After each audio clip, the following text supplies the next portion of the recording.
our continuing series on taking a stand for what you believe in. And today we want to talk about making principle and virtue your foundation upon which you stand. And so I want to start off with a really intense question. What do you believe in so strongly that you're literally willing to give your entire life to it and for it? Now, that's a pretty big question, so I'm going to ask that of you, Bersabel. What do you believe in so strongly that you're literally willing to give your life to it and for it? I would have to say truth. Okay. Truth would be the truth I'm talking about is universal truth. So the truth, the only truth, which is grounded in God and what this universe works by. So in today's world, we hear a lot about your truth and my truth. Are you suggesting No, that's not what I'm saying. is there such a thing as your truth and my truth? Yes. One truth is you don't lie. Lying is not good. Stop lying. That is the truth. You should not lie. It is not good. Totally agree with you. And is that fundamental? Yes. It is. So back to the original question, is there such a thing as your truth and my truth? Or is there just truth? There's just truth. There's just truth. And anything that tells you otherwise is an egregious error.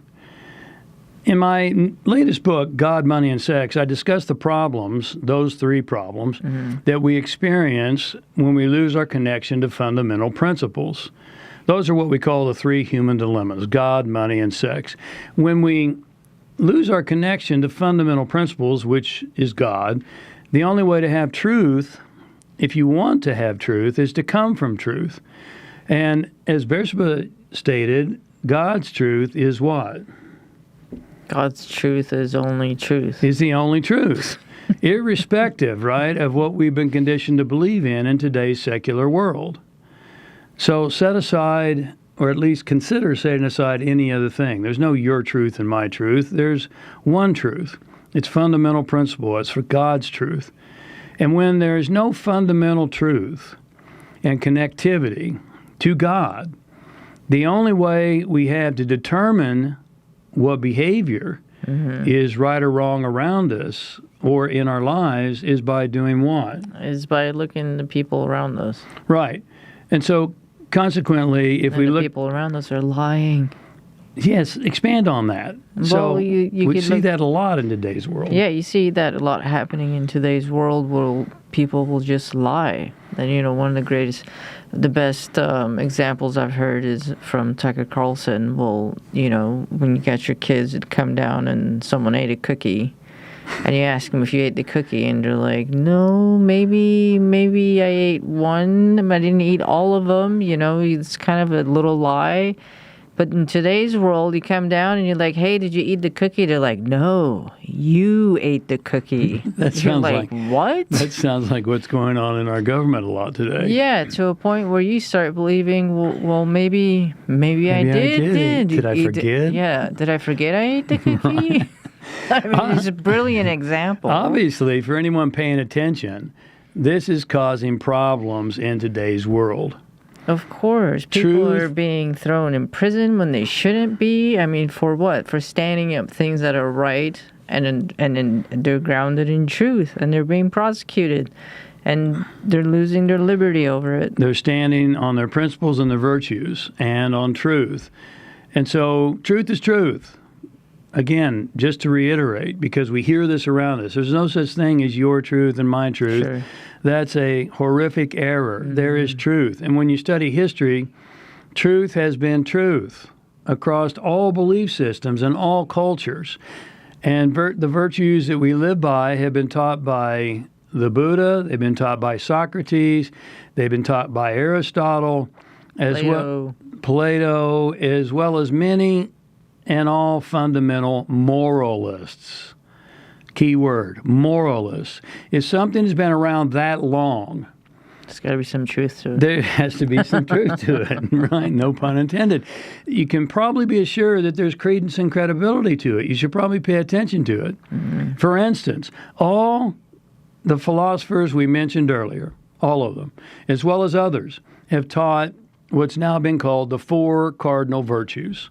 And let's just go through those real quickly. Prudence is number 1. All of them have taught prudence. Prudence is to have economy and to be frugal, not to overspend, not to get addicted to excess. You know, you have a divine right to abundance. You don't have a right to excessiveness. Prudence. Second one is temperance. That's one of your favorites, Bearsville. What's temperance mean? Temper thyself. Temper thyself, which means what? What are you doing when you're tempering yourself? It's self-restraint, That's right. self-control versus self-indulgence. That's correct. Number 3, fortitude. I love this one. Fortitude is strength and firmness and courage. Yeah. It's the ability to endure pain, the ability to endure adversity. Longer. And 4th, justice. That's my favorite. That's more favorite than temperance? Yes. All right, so talk about justice. What is justice? What's that mean? It's being fair. It's having a moral compass of Yes. being grounded in rightness. Decency. Yes. Decency, yes. Yeah, they say... In your humanity. That's right. They say that true justice is blind. Well, if that's the case, and what they mean by that is it's no respecter of persons. Justice is justice for this person as well as for that person. Sure. Justice is just truth. Well, if that's the case, then there's a severe lack of justice in our country right now. That's for and I'm sure you can come up with several examples. But we believe that justice is always what? It's always served. It's always served. And we'll just leave it up to God. If not served by man, then it'll be served by God. But there's no escaping justice. Then there are 3 theological virtues that were most likely adopted by Christianity from the Apostle Paul. First one is faith. Now, Paul said faith is the substance of things hoped for, the evidence of which is not yet seen. Now, let me break that down for a minute. Faith is a substance. It's not ethereal. It's got substance to it, of the things that you hope for that you haven't yet seen the evidence for. It's to have this substance within you, that this faith within you, that this is going to come through in my favor as long as God is on my side. You know, faith based on ancient teachings is not blind faith. It's faith grounded in experience. So here's a great example for you to consider. How many times have you, like me, or Beersheba, been hanging on by your fingernails? You know how that feels? You know, you're like about ready to tip over the edge. And then somehow, some way, something always comes through. It sure does. You're still here. You're listening right now. So you made it. And so consequently, you use that as a reference. You say, am I a better human being than I was in that situation 5 years ago? Well, hopefully the answer is yes. Am I more wise? Am I more awake? Hopefully the answer is yes. Well, then why would it be any different now? Sure. If something, we'll call it God, saw you through that hanging by your fingernail situation in the past, and you're a better person and more awake now, why would it be any different now? It couldn't be. It has to be only better. That's faith. The second one that came from Apostle Paul, most definitely, is hope. Hope is to have confidence and trust. It's not ethereal. It's to be confident and to trust, to consider that those things that you hope for are possible. And then there's love. We hear the word used so frequently, and yet very few people really understand love.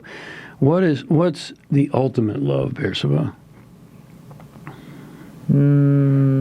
Ultimate love, I would say, would be grounded in God. That's right.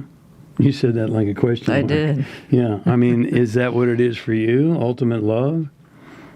Sure. Devotion, adoration towards God? Yes. A strong feeling of affection and concern towards another person? Yes. That's love.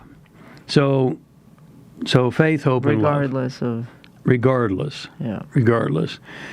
Now, we would believe, and check in with yourself, that anyone, including you, would be hard-pressed to consider any of these virtues to be anything less than true.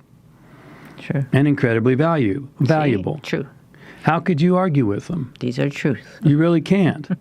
When you ground your life in fundamental truths and timeless virtues, you just might be amazed how much peace and true power you will experience.